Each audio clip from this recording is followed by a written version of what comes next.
नमस्कार दोस्तों, आज हम बात करेंगे उन 7 बातों के बारे में जो हमारे हर स्पाइनल कॉर्ड इंजर्ड व्यक्ति को और हर स्पाइन सर्जन को ज़रूर पता होनी चाहिए। इसे आप नज़रअंदाज नहीं कर सकते हैं। पहली बात, spine surgery is not the end but the beginning of a new life. Spine surgery के पश्चात हमारा कार्य खत्म नहीं होता। स्पाइन सर्जरी के बाद इनफैक्ट एक नए जीवन की शुरुआत होती है। स्पाइनल कॉर्ड इंजर्ड व्यक्ति अपनी चोट के पश्चात स्पाइन फिक्सेशन सर्जरी से अर्ली मोबिलाइज होने में सक्षम होता है,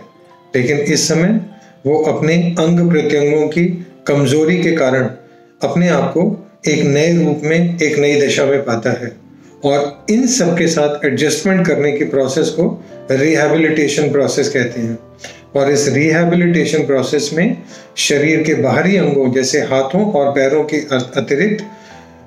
मूत्र का यानी यूरिनरी, सेक्सुअल यानी शारीरिक संबंध बनाने की क्षमता और बाउल जैसे फंक्शंस भी बहुत इंपॉर्टेंट हैं। तो ये मान के चलें कि स्पाइन सर्जरी के बाद अब एक नए जीवन की शुरुआत है, और उस जीवन को सही तरीके से, सक्षम रूप में, अच्छे तरीके से स्वस्थ रहकर जीने के लिए आपको बहुत सारी चीज़ें सीखनी हैं, समझनी हैं, और अपने बाकी सभी सर्विस प्रोवाइडर्स के टच में रह के उनके साथ अपना ध्यान रखना है। Number 2, that every spine surgeon should tell his patients that he is likely to have urinary, bowel and sexual problems। यानी स्पाइन सर्जरी के पश्चात हर स्पाइन सर्जन को अपने स्पाइनल कॉर्ड इंजर्ड पेशेंट्स को यह बताना आवश्यक है कि आपको आपके यूरिन, आपके बाउल या सेक्सुअल फंक्शन से संबंधित तकलीफ हो सकती है। ऐसा क्यों? क्योंकि बहुत बड़ी स्टडीज में यह पाया गया है कि स्पाइनल कॉर्ड में लगने वाली चोट के लेवल, सिवियरिटी के हिसाब से जब हम देखते हैं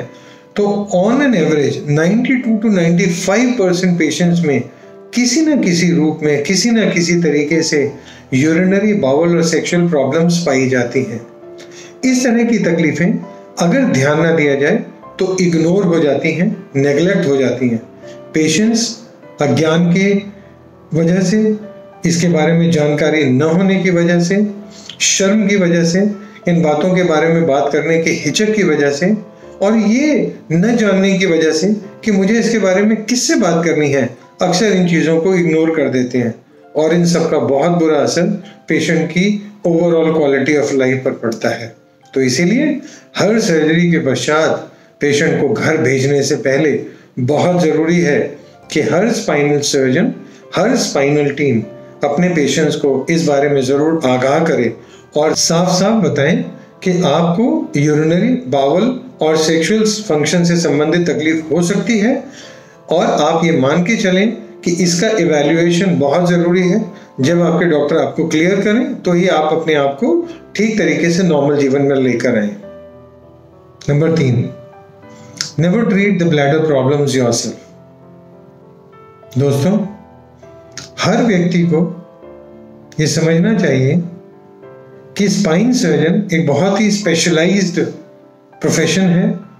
जहां उनकी एक्सपर्टीज और ट्रेनिंग स्पाइन मैनेजमेंट के लिए उपयुक्त है, लेकिन ब्लैडर प्रॉब्लम्स बहुत ही अलग फील्ड की हैं। इसीलिए ब्लैडर से संबंधित प्रॉब्लम्स को समझने में समय लगाने के बजाय ब्लैडर की प्रॉब्लम्स को पार्शियली या हाफ हार्टेड ट्रीट करने के बजाय अगर हम उन्हें प्रॉपर तरीके से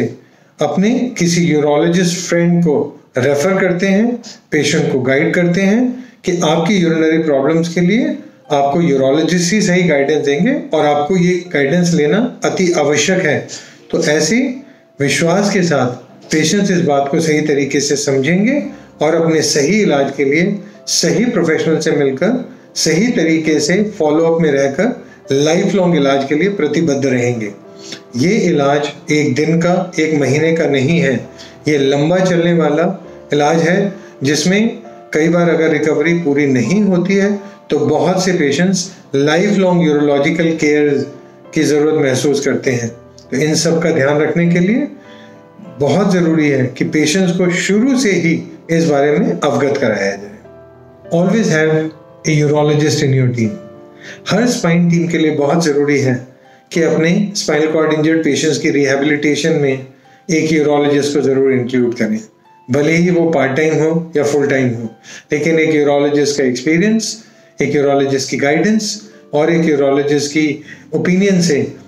पेशेंट्स अपनी यूरिनरी, बाउल और सेक्सुअल प्रॉब्लम को बहुत अच्छे तरीके से समझ सकते हैं, उनका सही निदान पा सकते हैं और उनके लॉन्ग टर्म फॉलोअप में रहकर सेफ महसूस कर सकते हैं। दोस्तों, यूरिनरी प्रॉब्लम न सिर्फ आपके लिए रोज़मर्रा में छोटी छोटी दिक्कतें पैदा करती हैं, बल्कि आगे चल के आपके स्वास्थ्य और आपके जीवन को भी बहुत नुकसान पहुंचा सकती हैं। आप ये जान के हैरान होंगे कि सन 1980 तक urinary problems were the major cause of morbidity and mortality across the world in the spinal cord injured patients. Spinal cord injured patients में यूरिनरी प्रॉब्लम्स की वजह से बहुत अधिक कॉम्प्लिकेशंस और मृत्यु तक होने का सबसे अधिक अंदेशा रहता था। लेकिन धीरे धीरे इन यूरिनरी प्रॉब्लम्स को सही तरीके से समझने की वजह से, नई टेक्नोलॉजिकल डेवलपमेंट्स, नई दवाइयाँ, नए इलाज आने की वजह से आज हम इन चीज़ों को इतने अच्छे तरीके से मैनेज कर सकते हैं कि यूरिनरी प्रॉब्लम टॉप 10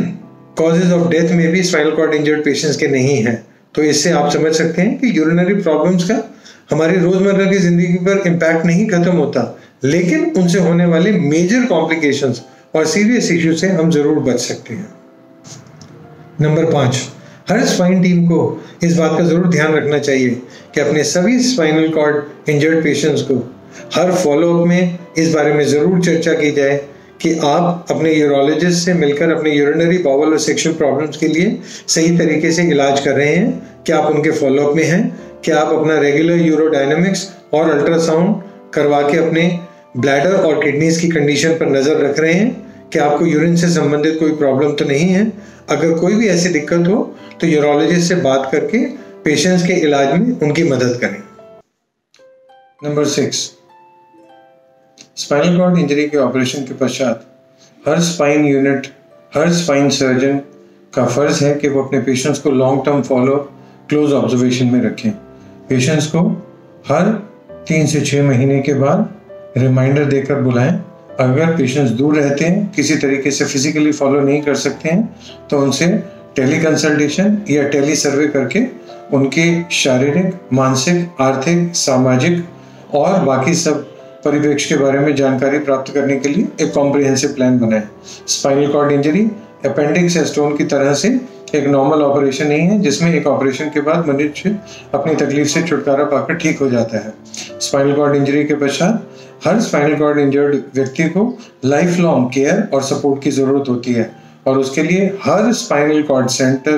को, हर स्पाइनल टीम को सक्षम होना चाहिए एक कंप्लीट कॉम्प्रिहेंसिव केयर या कंप्लीट कॉम्प्रिहेंसिव मैनेजमेंट प्रोवाइड करने के लिए। और हर स्पाइनल कॉर्ड इंजर्ड व्यक्ति का भी फर्ज है कि वो अपने नज़दीक जो भी उपलब्ध अच्छे स्पाइन सेंटर्स हों वहाँ पे रेगुलरली फॉलो करके अपने डॉक्टर के साथ रेगुलर साइंटिफिक मैनेजमेंट के दायरे में रहें।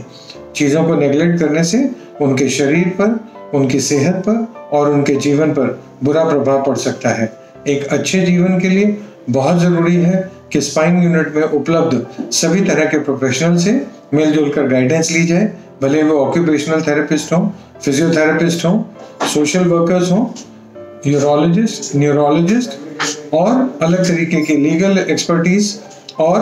बाकी सब चीज़ों में काम के जगह पे हेल्प करने के लिए गाइडेंस। तो इन सब चीज़ों के साथ हमारे सभी मित्र एक अच्छा, स्वस्थ और भरपूर जीवन पा सकते हैं। Number 7, sexual problems are of prime importance to young spinal cord injured patients. मित्रों, आप ये जान के हैरान होंगे कि एक इंटरनेशनल सर्वे में जब स्पाइनल कॉर्ड इंजर्ड पेशेंट्स का इंटरव्यू किया गया और उनसे पूछा गया कि रिकवरी के दौरान उनकी क्या इच्छा है कि कौन सा फंक्शन उनके लिए सबसे ज़्यादा इम्पोर्टेंट है, तो पैराप्लेजिक व्यक्तियों में सेक्सुअलिटी उनके पैरों के फंक्शन से भी ऊपर स्थान ले गया। यानी हर पैराप्लेजिक के मन में जो इच्छाएं होती हैं उसमें सेक्सुअलिटी का भाव उसके लिए, उसके जीवन के लिए, उसकी क्वालिटी ऑफ लाइफ के लिए कितना इम्पोर्टेंट है ये आप समझ सकते हैं। और हमारे देश में अक्सर ये चीज़ें बिल्कुल अनकही, टोटली इग्नोर्ड रह जाती हैं, जिसकी वजह से मरीज इमोशनली डिप्रेस्ड और डाउन महसूस करते हैं, अपने आप को स्वयं अपने कॉन्फिडेंस से नहीं देख पाते, अपने आप को कमज़ोर महसूस करते हैं। जैसे ही हम सेक्सुअलिटी के बारे में बात करते हैं, हम अक्सर देखते हैं कि मरीज की आंखों में एक अलग तरह की चमक नज़र आती है। ऐसा लगता है कि मरीज इस बारे में बात करने के लिए बहुत समय से ललायित था, लेकिन शर्म, हिचक और सोशल टैबूज की वजह से वो ये समझ नहीं पाता था कि ये बात किससे करे, कैसे करे। इसे इस बारे में शर्म महसूस होती थी कि क्या अपनी इस कंडीशन में मुझे सेक्सुअलिटी के बारे में बात करनी चाहिए या नहीं। तो हमारा फ़र्ज़ है कि हम अपने हर young spinal cord injured patient को उसकी सेक्सुअलिटी के बारे में बात करके ज़रूर चेताएं, इस बारे में ज़रूर आगाह करें कि आज अच्छे इलाज और अच्छी जांच पड़ताल के साथ हम उनके इस प्रॉब्लम को समझ सकते हैं और बहुत अच्छे तरीके से इसका इलाज लगभग सभी केसेस में कर सकते हैं। आज हमारे स्पाइनल कॉर्ड इंजर्ड पेशेंट एक अच्छी ज़िंदगी जीकर नॉर्मल सेक्सुअलिटी पा सकते हैं, नॉर्मल सेक्सुअल एबिलिटी और फंक्शंस के साथ अपना शारीरिक संबंध बना सकते हैं और बहुत से केसेस में अगर वो चाहें तो शादी कर सकते हैं, शादी के बाद अपनी संतान उत्पन्न कर सकते हैं। तो इन सब बातों के बारे में बात करना भी हर स्पाइन यूनिट का पूरा फर्ज है। दोस्तों ध्यान रखें, स्पाइन टीम में काम करने वाला हर व्यक्ति, उसका फर्ज है कि वो न सिर्फ अपनी फील्ड के बल्कि रिलेटेड सभी इश्यूज के बारे में भी ज़रूर जानता हो और मरीज से बात करके उसे सही रास्ता दिखाए। स्पाइन टीम एक टोटल रिहैबिलिटेशन, एक कंप्लीट कॉम्प्रिहेंसिव रिहैबिलिटेशन के लिए मिलजुल कर काम करती है, ताकि मरीज अपने इस नए रूप में, अपनी इस नई दशा में, अपने इस नए रोल में एक नई जिंदगी को भरपूर बेहतर जीने के लिए तैयार हो सके। नमस्कार दोस्तों।